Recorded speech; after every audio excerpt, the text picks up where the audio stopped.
በስመ አብ ወወልድ ወመንፈስ ቅዱስ አሃዱ አምላክ አሜን። እንኳን ለሊቀ መላእክት ለቅዱስ ገብርኤል ወርኃዊ በዓል እንዲሁም ለተስካረ ፍልሰታ ለማርያም አራተኛ ቀን በሰላም አደረሳችሁ። በዛሬው መርሃ ግብር የዕለቱን ምስባክ፣ ወንጌል እንዲሁም ድርሳንና ስንክሳር እንሰማለን እና ይህም ፕሮግራም ዩቲዩብ ለማያውቋቸው የኦርቶዶክስ ልጆች እንዲያደርሰው ላይክ እና ሰብስክራይብ ያድርጉት። ለሚያውቋቸው ሰዎች ደግሞ ሼር ያድርጉት። በነሐሴ 19 በነግ የሚሰበክ ምስባክ።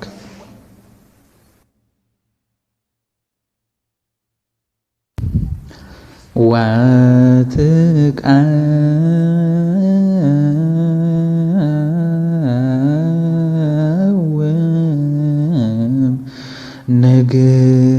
ንግሥት በየማንከ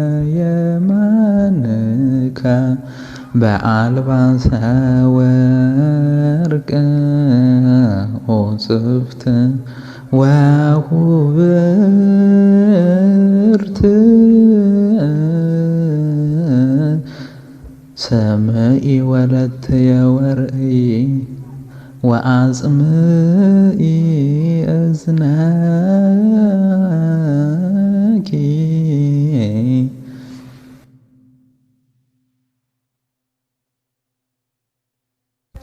የሉቃስ ወንጌል ምዕራፍ 1 ከቁጥር 39 እስከ 57። ማርያምም በዚያ ወራት ተነስታ ወደ ተራራማው አገር ወደ ይሁዳ ከተማ ፈጥና ወጣች።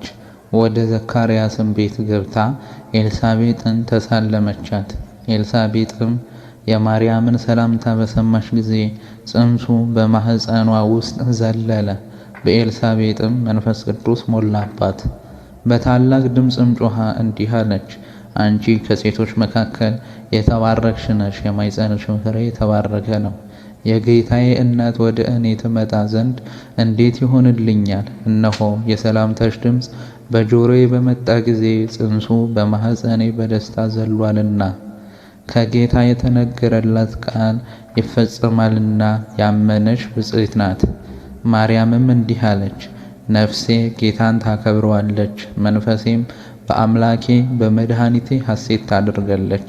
የባሪያይቱን ውርደት ተመልክቷልና፣ እነሆም ከዛሬ ጀምሮ ትውልድ ሁሉ ብፅዕት ይሉኛል። ብርቱ የሆነ እርሱ በእኔ ታላቅ ሥራ አድርጓልና፣ ስሙም ቅዱስ ነው። ምሕረቱም ለሚፈሩት እስከ ትውልድና ትውልድ ይኖራል። በክንዱ ኃይል አድርጓል፣ ትዕቢተኞችም በልባቸው ሐሳብ በትኗል። ገዢዎችም ከዙፋናቸው አዋርዷል፣ ትሑታንንም ከፍ አድርጓል። የተራቡትን በበጎ ነገር አጥግቧል፣ ባለጠጎችንም ባዶአቸውን ሰዷቸዋል። ለአባቶቻችን እንደተናገረ ለአብርሃምና ለዘሩ ለዘላለም ምሕረቱ ትዝ እያለው እስራኤልን ብላቴናውን ረድቷል። ማርያምም 3 ወር የሚያህል በእርሷ ዘንድ ተቀመጠች፣ ወደ ቤቷም ተመለሰች።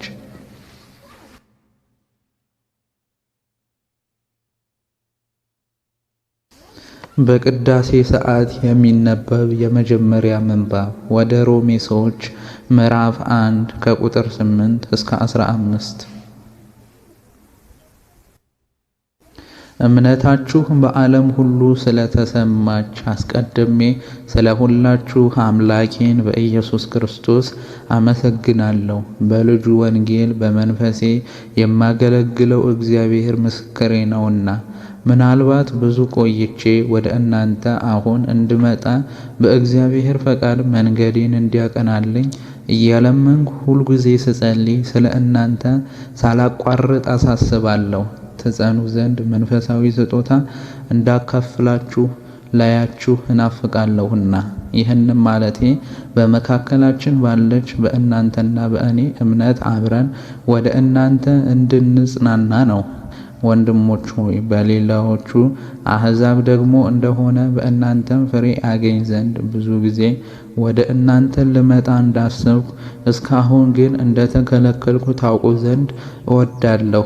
ለግሪክ ሰዎችና ላልተማሩም ለጥበበኞችና ለማያስተውሉም ዕዳ አለብኝ።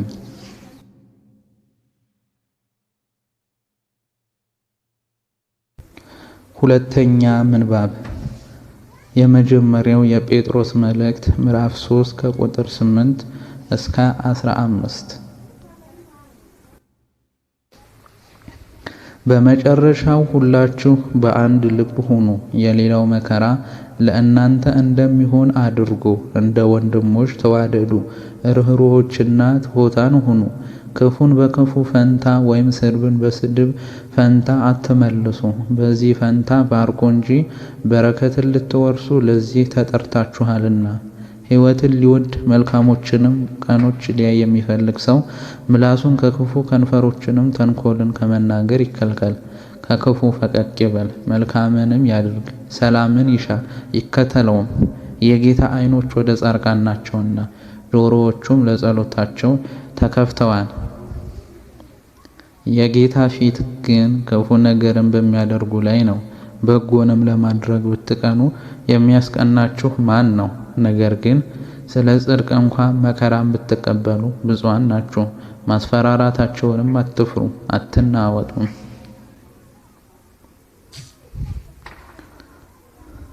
በቅዳሴ ጊዜ የሚነበብ ሶስተኛ ምንባብ የሐዋርያት ሥራ ምዕራፍ 16 ከቁጥር 35 እስከ ፍጻሜ ድረስ። በነጋም ጊዜ ገዢዎቹ እነዚያን ሰዎች ፍታቸው ብለው ሎሌዎቻቸውን ላኩ። የወህኒውም ጠባቂ ትፈቱ ዘንድ ገዢዎቹ ልከዋል። እንግዲህ አሁን ወጥታችሁ በሰላም ሂዱ ብሎ ይህን ቃል ለጳውሎስ ነገረው። ጳውሎስ ግን እኛ የሮሜ ሰዎች ስንሆን ያለ ፍርድ በሕዝብ ፊት ደብድበው በወህኒ ጣሉን። አሁንም በስውር ይጥሉናልና አይሆንም፣ ራሳቸው ግን መጥተው ያውጡን አላቸው። ሎሌዎቹም ይህን ነገር ለገዢዎቹ ነገሩት። የሮሜ ሰዎችም እንደሆኑ በሰሙ ጊዜ ፈሩ። መጥተውም ማለዷቸው፣ አውጥተውም ከከተማ ይወጡ ዘንድ ለመኗቸው። ከወህኒም ወጥተው ወደ ሊዲያ ቤት ገቡ። ወንድሞችንም ባዩ ጊዜ አጽናኗቸውና ሄዱ። በቅዳሴ ጊዜ የሚሰበክ ምስባክ።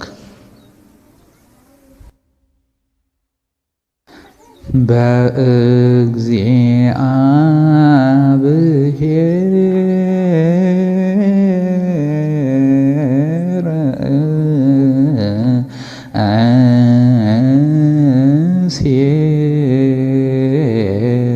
ሲብህ ቃልየ በእግዚአብሔር የከብር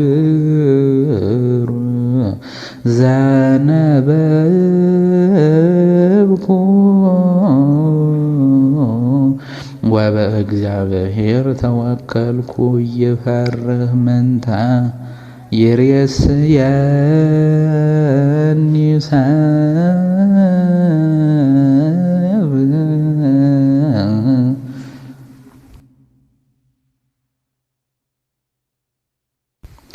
በቅዳሴ ጊዜ የሚነበብ ወንጌል የማቴዎስ ወንጌል ምዕራፍ 27 ከቁጥር 50 እስከ 57። ኢየሱስም ሁለተኛ በታላቅ ድምፅ ጮኸ፣ ነፍሱንም ተወ። እነሆም የቤተ መቅደስ መጋረጃ ከላይ እስከ ታች ከሁለት ተቀደደ፣ ምድርም ተናወጠች፣ ዓለቶችም ተሰነጠቁ፣ መቃብሮችም ተከፈቱ። ተኝተውም ከነበሩት ከቅዱሳን ብዙ ሥጋዎች ተነሱ። ከትንሣኤውም በኋላ ከመቃብሮች ወጥተው ወደ ቅድስት ከተማ ገቡና ለብዙዎች ታዩ። የመቶ አለቃም ከእርሱም ጋር ኢየሱስን የሚጠብቁ መናወጡንና የሆነውን ነገር አይተው ይህ በእውነት የእግዚአብሔር ልጅ ነበረ ብለው እጅግ ፈሩ። ኢየሱስን እያገለገሉ ከገሊላ የተከተሉት ብዙ ሴቶች በሩቅ ሆነው ሲመለከቱ በዚያ ነበሩ። ከእነርሱም መግደላዊት ማርያምና የያዕቆብና የዮሳ እናት ማርያም የዘብዴዎስም የልጆቹ እናት ነበሩ።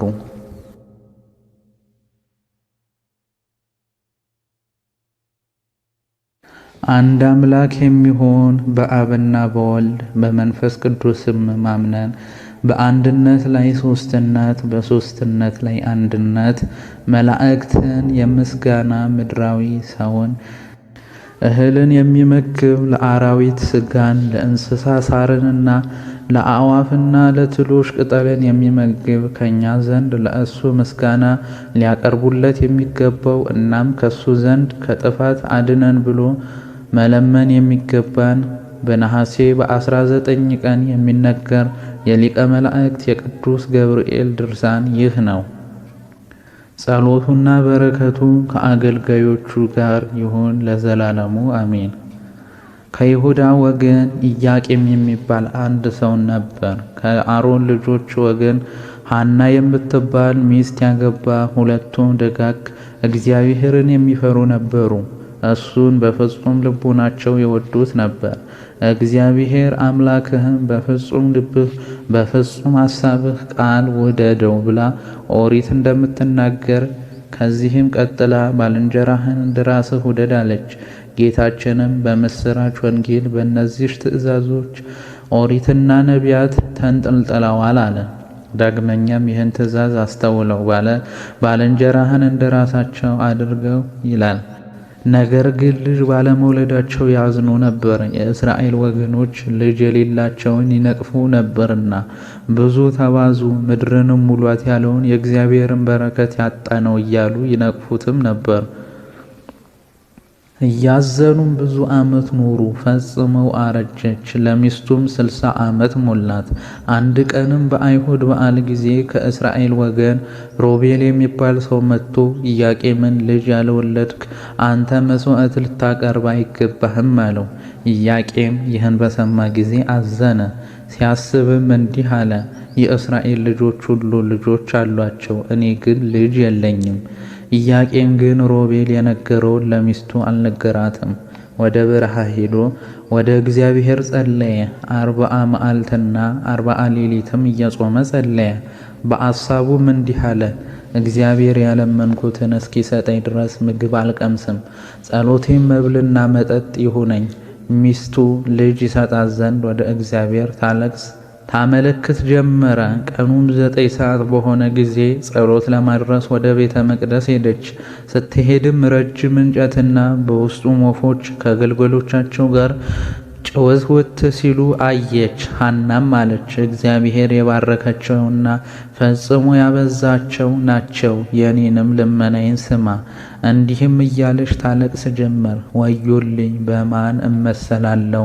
በብቸኛ ወፍ ነውን? ለወፎችም ልጆች አሏቸው። በእንስሳት ነውን? በአራዊት የምመሰለው? ለእነሱም ልጆች አሏቸው። ወይስ በምድር እመሰላለሁ? ለምድርም ፍሬ አላት።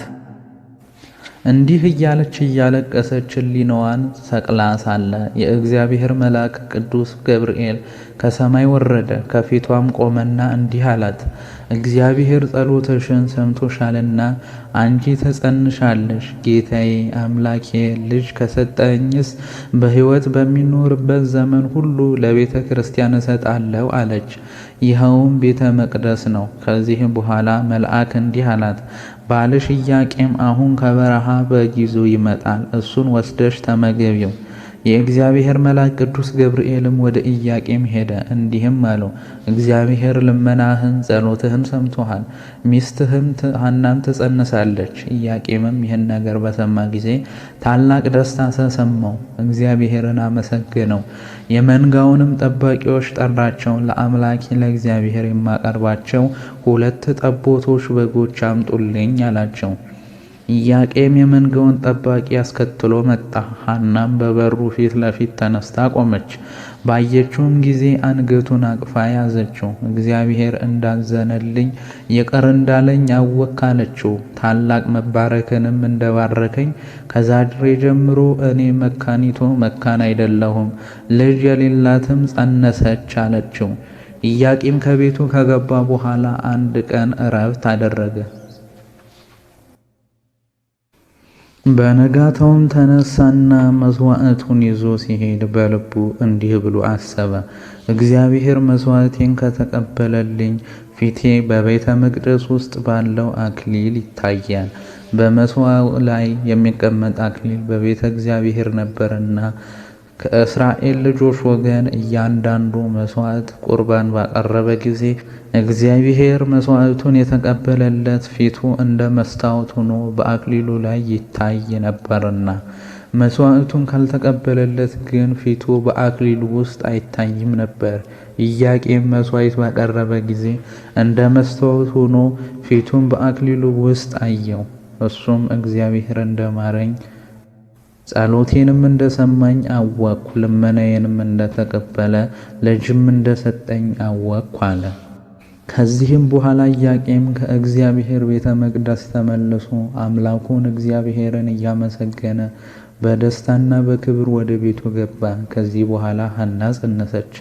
6 ወርም በሆናት ጊዜ መጽነሷ ታወቀና ዘመዶቿ ሊጠይቋት መጡ። ከዘመዶቿ ወገን የታወረች ሴት ልጅ ነበረችና ጽንሷን ለመረዳት የሐናን ሆዷን ዳሰሰች። ያን ጊዜ ዓይኗ በራላት፣ አየችም። አይሁድ ግን ይህን ባዩ ጊዜ እርስ በራሳቸው እንዲህ ተባባሉ፣ ኢያቄምና ሚስቱ ሀገራችንን ያጠፋሉ፣ በእኛ ላይ ይነግሣሉ። ሐና ጸነሰች፣ በማኅፀኗም ድውያንን ፈወሰች። በወለደች ጊዜማ እንዴት ይሆን ወግረን እንግደላቸው ብለው አድማ አደረጉ። የሌሊት እኩሌታም በሆነ ጊዜ ሊቀ መላእክት ቅዱስ ገብርኤል ከሰማይ ወረደ። እናንተ በዘመድ የከበራችሁ ተነሱ አላቸው። ፈጥነውም ተነሱ፣ ወደ ሊባኖስ ተራራ ወሰዳቸው። አምላክን የወለደች እመቤታችን ማርያምም በዚህ ተወለደች። የኒህ የቅዱሳን ጸሎታቸውና በረከታቸው የብርሃንን እናት የልጃቸውም ልመናና የትጉሃን አለቃ የቅዱስ ገብርኤል ልመና ከአገልጋዮቹ ጋር ይሁን ለዘላለሙ አሜን።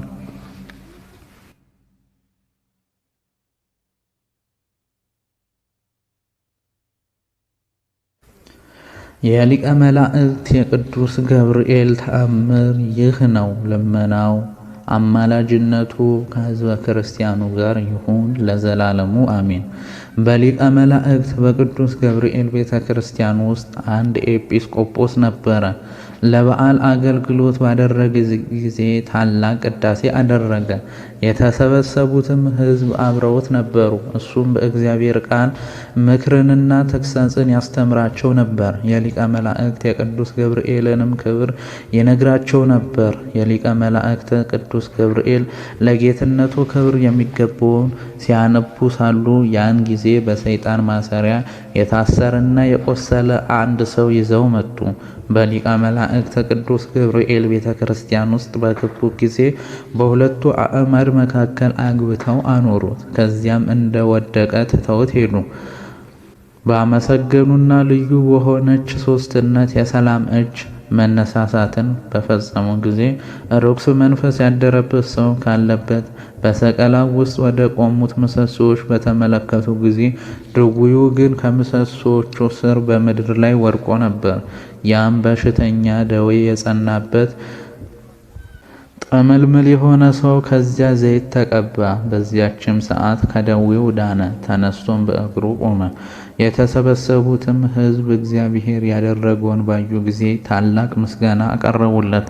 ሊቀ መላእክት ቅዱስ ገብርኤልንም አመሰገኑት። በታላቅ ትግል እየተጨናነቁ ከምሰሶቹ ዘንድ ተቀዳድመው ሮጡ፣ አንዱ አንዱን እየረገጠ እስኪወድቁ ድረስ። ጋኔን ያደረበት ያመጸቁ ሰው እንደ ፈረስ እየሮጠ ከመካከላቸው ተነስቶ ሄደ። እሱን ያዩ ሰዎች ሁሉ አደነቁ፣ መላእክትን የፈጠረ እግዚአብሔርንም አመሰገኑ።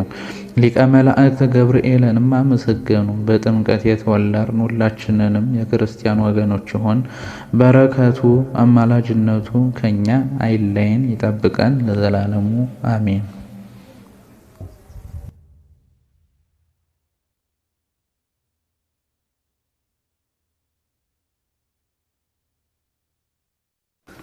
አንድ አምላክ በሆነ በአብ በወልድ በመንፈስ ቅዱስ ስም ነሐሴ 19 በዚህ ቀን ሳስዊር ከሚባል አገር ወደ አስቄጥስ ገዳም የታላቁ አባ መቃርስ የሥጋው ፍልሰት ሆነ። ከእረፍቱ በኋላ ከሀገሩ ከሳስዊር ሰዎች መጥተው ሥጋውን ሰርቀው ወደ ሀገራቸው ወሰዱት። ቤተ ክርስቲያንም ሰርተውለት ሥጋውን በዚያ አኖሩት። እስላሞች እስከነገሱበት ዘመንም በዚያ ኖረ። ከዚህም በኋላ ወደ ሌላ ቦታ አፍልሰውት በዚያም ቤተ ክርስቲያን ሰሩለት። ለአባ መቃርስ ገዳም አበምኔት ሆኖ አባ ዮሐንስ እስከተሾመበት ዘመን ኖረ። ሊቀ ጳጳሳቱም የከበረች ጾመ አርባን ሊጾሙ ወደ አባ መቃርስ ገዳም በወጣ ጊዜ ፈጽሞ አለቀሰ። እንዲህም ብሎ ጸለየ። ጌታዬ ኢየሱስ ክርስቶስ ሆይ የከበረ የአባ መቃርስ ሥጋ በዚህ ገዳም በመካከላችን ይሆን ዘንድ እንድትረዳኝ እመኛለሁ። ከጥቂት ቀኖችም በኋላ አባ ሚካኤል ሄደ። ከእርሱ ጋራም ስለ ገዳሙ አገልግሎት አረጋውያን መነኮሳት አሉ። ልቡናቸውም በመንፈሳዊ ሁከት ተነሳስቶ ያመጡት ዘንድ የአባ መቃርስ ሥጋ ወደ አለበት ቦታ ደረሱ። የአገር ሰዎችም ባዩአቸው ጊዜ በትሮቻቸውንና ሰይፎቻቸውን በመያዝ ከመኮንኖቻቸው ጋር ተሰብስበው ከለከሏቸው። በዚህችም ሌሊት በልባቸው ፈጽሞ እያዘኑ አደሩ። አባ መቃርስም በዚያች ሌሊት ለመኮንኑ በራእይ ተገለጠለትና ከልጆቼ ጋር መሄድን ለምን ትከለክለኛለህ? እንግዲህ ተወኝ፣ ከእሳቸው ጋር ወደ ቦታዬ ልሂድ አለው። ያ መኮንንም በጠዋት ተነሳ። እየፈራና እየተንቀጠቀጠ የከበሩ አረጋውያን መነኮሳትን ጠርቶ የከበረ የአባ መቃርስን ሥጋ ሰጣቸው። እነርሱም ደስ ብሏቸው ተቀበሉት። በመርከብም ተሳፍረው ተርኑጥ ወደሚባል አገር ደረሱ። ከእርሳቸውም ጋር የሚሸኟቸው ከየአገሩ የመጡ ብዙ ሕዝቦች ነበሩ። በዚያችም ሌሊት በዚያ አደሩ። ጸሎትንም አደረጉ። ቀድሰውም ለሕዝቡ ሥጋውንና ደሙን አቀበሉ። ከዚህም በኋላ ተሸክመው ወደ ገዳም ተጓዙ። ሲጓዙም ከበረሃው እኩሌታ ደርሰው ከድካማቸው ጥቂት ሊያርፉ ወደዱ። አባ ሚካኤልም የከበረ የአባታችን የአባ መቃርስን ሥጋ የምናሳርፍበትን እግዚአብሔር እስከገለጠልን ድረስ እንደማናርፍ ያው እግዚአብሔርን ብሎ ማለ። ከዚህም በኋላ የከበረ የአባ መቃርስን ሥጋ የተሸከመ ገመል ወደ አንድ ቦታ ደርሶ በዚያ በረካነ። የከበረ የአባ መቃርስ ሥጋ ያለበትንም ሳጥን ይጥል ዘንድ በራሱ ወዲያና ወዲህ ይዞር ጀመረ። አረጋውያን መነኮሳትም እግዚአብሔር የፈቀደው ያ ቦታ እንደሆነ አወቁ፣ እጅግም አደነቁ። እግዚአብሔርንም አመሰገኑት። ያም ቦታ እስከዛሬ የታወቀ ነው። ወደ ገዳሙ በቀረቡ ጊዜ መነኮሳቱ ሁሉም ወጡ። ወንጌልና መስቀሎቹን ይዘው መብራቶችን እያበሩ እየዘመሩና እያመሰገኑ ወደ ቤተ ክርስቲያን እስከ አስገቡት ድረስ በታላቅ ክብር በራሳቸው ተሸክመው ወሰዱት። እግዚአብሔርም በዚያች ሌሊት ተአምራትን አደረገ። ለእግዚአብሔርም ምስጋና ይሁን። እኛንም በከበሩ አባቶቻችን ጸሎት ይማረን፣ በረከታቸውም ይድረሰን ለዘላለሙ አሜን። በዚህች ቀን የአልዓዛር ልጅ የፊንሐስ መታሰቢያው ነው። በረከቱ ከኛ ጋር ትኑር ለዘላለሙ አሜን።